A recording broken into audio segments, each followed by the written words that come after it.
Talking about the situation in Sri Lanka, and we are now being joined by Executive Director, National Peace Council of Sri Lanka, Jehan Perera. Jehan, good to see you and welcome to WION. What shape does the politics in Sri Lanka take now following the resignation of the Prime Minister? Is this an added advantage? Could this help ease the crisis despite the protests worsening?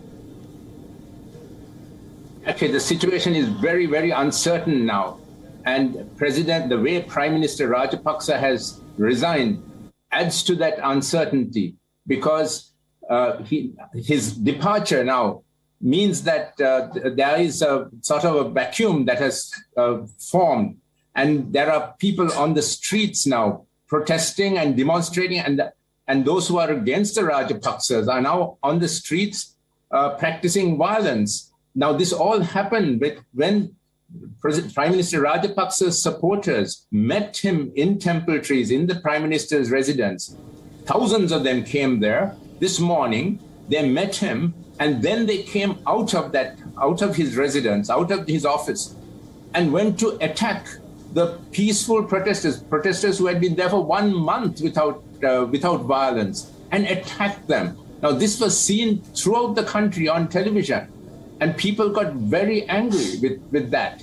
And now they in turn now are using violence. So in a way, the Prime Minister, in his last action, has unleashed the demons. We are now very worried about where this will end. Right. Because now, in a way, it might justify the government cracking down on violent opposition. And actually, the opposition was very peaceful. It was the government side that engaged in violence. But now the fear is this. We don't know whether it will actually work out that way. And also, the Prime Minister's letter of resignation is undated. He says he's willing to make any sacrifice for the country. And he's also saying that he's stepping down so that an interim government can be formed. And he's also implying there that he's willing to be part of that interim government. So we don't know whether this is a clean break with the past or whether this is just another strategy to hang on to power. And I agree with the analysis that you made earlier that Prime Minister Rajapaksa, the Rajapaksas were very much beloved by the majority Sinhalese. But that has changed. That has changed totally in the last 2 months. People are just shouting everywhere you go. They're shouting, Rajapaksas go, the Rajapaksa rogues. It has changed dramatically. I think people feel very betrayed by what has happened. Jehan, let me ask you this. The country is not out of the woods yet, like you pointed out there. This is just a fraction of the crisis easing. But what next for Sri Lanka?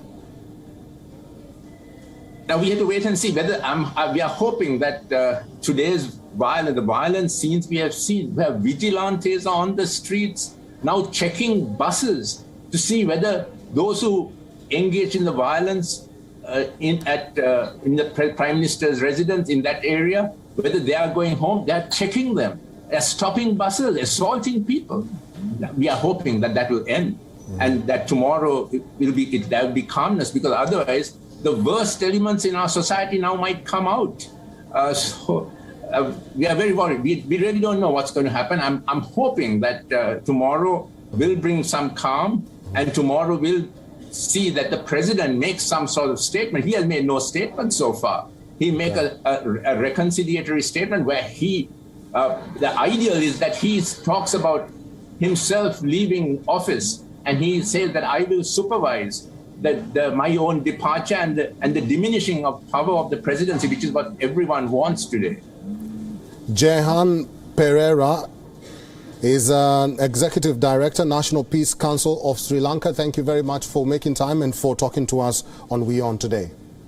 WION is now available in your country. Download the app now and get all the news on the move.